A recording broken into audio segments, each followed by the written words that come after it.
What's up, everybody? Once again, my name is Matt, and welcome back to Let's Play The Legend of Zelda Link's Awakening. In the previous video, we scaled Telltale Mountain and made our way here to the entrance of the next dungeon. So, without further ado, let's go inside and take on Eagle's Tower. Now, generally speaking, Eagle's Tower is one of the more longer dungeons, difficult dungeons, and a lot of people don't really like it. At least, that's what I would say if I was playing the original Game Boy version. They made a ton of changes to this dungeon on the Switch remake, and it actually made the entire dungeon a lot easier and kind of more streamlined. I think a lot of people got confused with this dungeon like back on the Game Boy days just because there were so many ways that you can go, but they made one change in this room. So you can't actually hit that blue crystal switch anymore. You have to wait until later on to hit it. Normally on the Game Boy version, you could actually position yourself in such a way that you can actually hit that switch with your boomerang. The fact that you can't hit that now changes this dungeon entirely. Plus, they made a couple of things here and there just a little bit more, I guess, easy to understand. So there are 4 floors to this dungeon. The main gimmick is that you want to bring this ball all around this particular floor, the second floor, and knock down 4 of those stone pillars. How you do that, obviously there's various different puzzles and things like that you need to solve. You know the drill, basically. Like, I shouldn't need to explain that to you at this point. But, yeah, so that's kind of your main objective while going through. And I probably should have moved this piece first, actually, but whatever. I did sort of figure out, like, the secret to these puzzles, so they all bounce in the same direction. I think I've sort of talked about that before, but sometimes they don't really work, and after a while, I think they do change. But if you get the position close, you can sort of figure it out. Anyways, doing that's going to cause this chest to appear, which I believe is going to be the map or the compass. I forget which one. The map. Okay. This might be useful if it's your first time going through the dungeon. I'm probably not going to bother doing that. Also, I should mention, this is one of the very few dungeons that we'll be going through where we're not going to see everything, because due to the changes that they made, you actually don't need to visit, like, half of this dungeon now. It's very strange. Like, normally back on the Game Boy version, the blue crystal switch would already be pressed. So doing this, you could just like walk around instead of doing all that fancy acrobatics and stuff like that. And it made it a lot easier to get to other areas of the dungeon.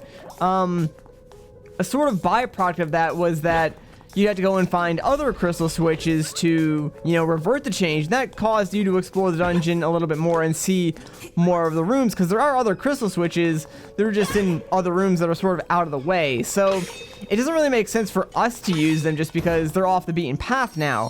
Whereas back on the Game Boy, you were more likely to stumble across them as you were going through this dungeon. So there's going to be a lot of things that we sort of just, you know, run past or gloss over. Like, for instance, the stone beak in this dungeon, it's not really useful at all. I'm not going to bother picking it up because doing so would actually require a lot of backtracking on my part. There's already a little bit of backtracking in this dungeon, and I really just don't want to deal with more of that. Anyways, we got a glimpse of it over here. Check it out. We got a new enemy. This is a Kirby. I think it actually is called Kirby. It's called a something Kirby, I believe. But, yeah, it's literally just Kirby, which is in the game. Kind of cool. He actually will suck you up like he does in his own games, too. He doesn't get your power, but it is interesting to see. So that chest that I just passed right there, that actually was the stone beak. And, yeah, if I wanted to get that, I would have had to go all the way around, you know, find a crystal switch, hit it, then go all the way back down and grab it. And I really just, I'm not in the mood to do that right now, so I'm not going to bother. You know, before we go up, let's actually go down because we can take on one of this dungeon's mini-bosses. There are 2. So this is the Hinox again. It's been a while since we fought one of these guys, and we have a plethora of new weapons and our upgraded damage. So, yeah, we'll make quick work of that guy. Not even really a challenge for us. I also should mention that there's not a ton of small keys in this dungeon either. I mean, there can be, but, I think you really only need the one at the very, very beginning to unlock that first door. Even the one that we just picked up, we don't really need. There's an area where we can use it later on. I probably will use it like towards the end of the dungeon, but it is entirely unnecessary. Like, you do not need this small key whatsoever. So yeah, it's really, really weird, and it kind of threw me off guard. Like, this is one of the few dungeons that I've actually gone ahead and completely played through prior to like recording the video. Because normally what I do is like have a pretty decent memory of the Game Boy version of this game because I played it a lot. And I kind of knew what to expect. However, this dungeon, because they changed it so much the way that I originally played it, I had no idea what to do when I originally got to that floor and I couldn't hit that switch. I was like, wait a minute, is the whole dungeon just kind of like screwed up now? So I had to like go through the dungeon myself and figure everything out all over again. And it's kind of funny how like one or two little changes like that really made the entire dungeon play completely differently. And I think it is kind of for the better. Like, it does unfortunately make the dungeon easier. And I honestly didn't mind the difficulty of Eagle's Tower because it was one of the later dungeons, so it makes sense for it to be harder. But because of that change, yeah, it's like way easier now. So now that we got that wrecking ball all the way over there, we need to actually go all the way back around and down that pathway that we sort of bombed before, and yeah, we need to go downstairs to get there. See, you still can get like turned around in this dungeon very easily. Also, I believe that chest up there has a seashell in it. That's why our sort of like chime went off. Again, not really worrying about that since we don't really need it anymore. The reward for getting every shell in the game is nothing that you really need, so I'm not gonna worry about it. We're just gonna keep moving on. And what we want to do here is actually kill all these guys because crap. We actually need them to spawn a chest on the opposite side of these like weird wooden blocks, because that's something we need to hookshot to in just a minute. So now that we've gotten that to spawn, we can head over there and basically already break the fourth pillar. And that would be something that you wouldn't have been able to do this quickly in the Game Boy version. Like, you'd still have probably half the dungeon to do on the Game Boy version, but like after we go and break this fourth pillar, we can basically run directly to the boss of Eagle's Tower. So, like I said, they completely just butchered this dungeon's difficulty and length by making a few minor changes here and there. And yeah, that chest does contain a bomb. And oh, I'm an idiot. I didn't bring the wrecking ball with me. Darn, and yeah, I guess you can't move any of those blocks. I thought you could. Alright, well, I guess I gotta jump down and go backtrack and get the wrecking ball. So, you know what, I'll save you guys the hassle, and I'll meet you guys once I get the wrecking ball. And there you are, buddy. See, I had it almost in the right spot. I just forgot to, you know, toss it over.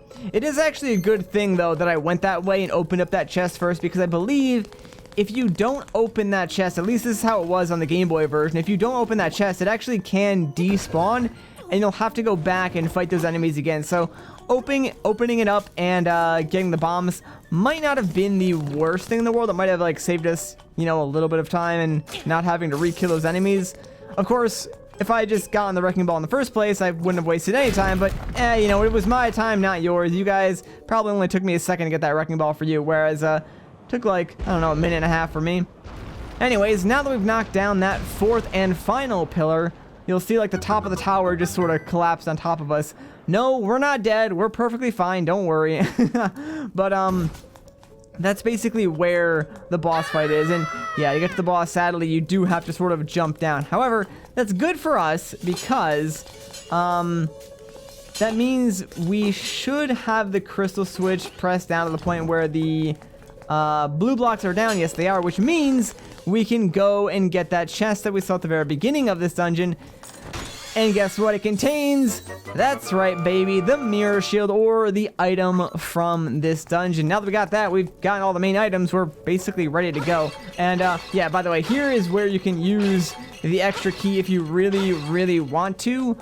You don't really need to. It does create like a little bit of a shortcut for you, so we can actually take advantage of this. You can actually go back to all the other rooms that you wanted to, but what we need to do is actually jump down here and head up these stairs, because this is the way to the boss room. And I need to go and flip the switch. God dang it. You know what? I can just throw a bomb over here. This will work. Never mind. That was not as big of a deal as I thought it was. I probably could use my arrows too, but I already used the bomb, so we're good to go, baby. All right.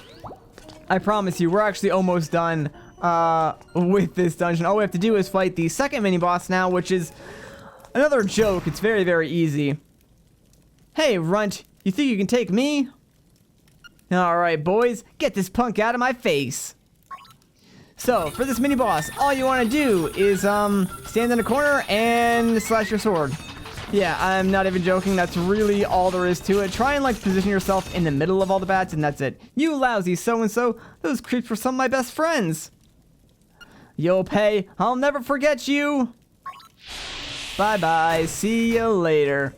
It's actually kind of strange, too, because they did change the boss of this dungeon again and slightly made it easier. You'll see once we get to it in just a moment. But first things first, we do need to grab the Nightmares key. That's like the only major thing that we have left to get. So to do that, let's just push both of these blocks inward and yep, it'll cause a chest to spawn, and that's where the key is. If you were playing the Game Boy version, you'd probably want to hit that switch. However, we don't need to because there's like no backtracking that we need to do. We can go straight to the Nightmare room, fight the boss, and get the heck out of here.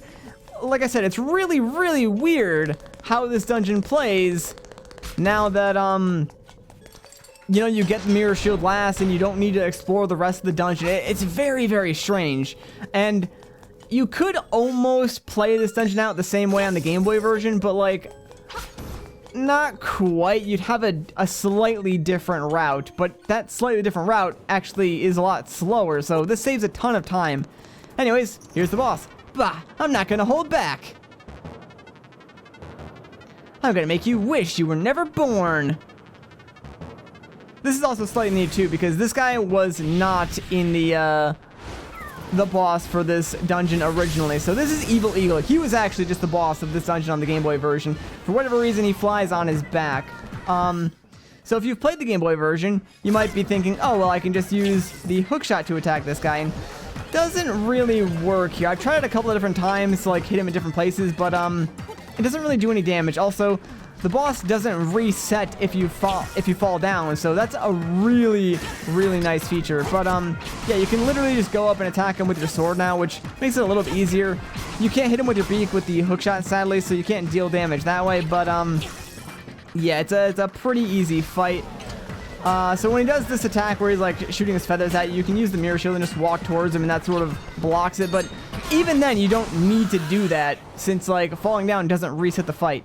My energy, gone. I lost. But you will be lost too if the windfish wakes.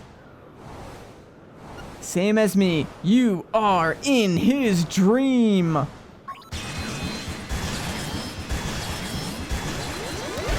And yep, just like that, we are done with the boss. Very straightforward and easy. Let's grab this heart container. We've only got like, yeah, 3 left after this. We technically do have 1 piece of heart still. And I believe the last 2 heart containers that we'll get after that piece of heart are from the final dungeon. And after we beat the final dungeon, there is another Dompe section, sadly, so we have to do that. But those will be the remaining heart containers that we need. And then, well, we'll be good to go and take on the final boss of the game, which I'm really excited for. But there we go. We got our organ. Let's get out of here.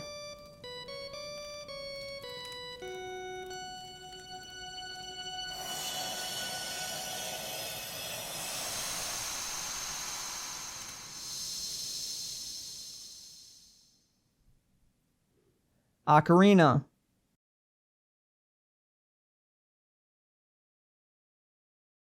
The music of the ocarina leads.